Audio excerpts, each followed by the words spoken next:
உயர்கல்வியை உச்சநிலைக்கு கொண்டு செல்லும் முயற்சியை தமிழக முதலமைச்சர் மேற்கொண்டு உள்ளார் என அமைச்சர் கோவி செழியன் புகழாரம் சூட்டியுள்ளார்.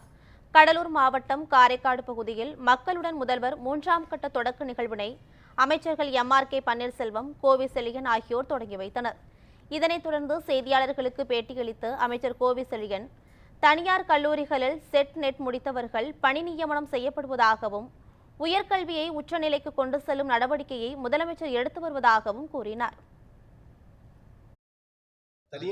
தனியார் கல்லூரிகளில் ஏற்கனவே செட் நெட் பதிவு செய்யப்பட்டு தேர்ச்சி பெற்றவர்கள் தான் ஆசிரியர்களாக இருக்க வேண்டும் என்ற நெறிமுறை வழிவகை செய்யப்பட்டிருக்கிறது. ஆங்காங்கு RJD மூலமாகவும் டைரக்டர் மூலமாகவும் அவைகள் கண்காணிக்கப்பட்டும் இருக்கிறது.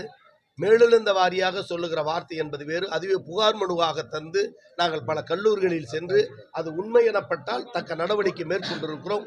உயர்கல்வியை உச்சநிலையில் கொண்டு செல்கிற பெருமுயற்சியை முதலமைச்சர் மேற்கொண்டிருக்கிறார். அதில் வெற்றி காணுவோம்.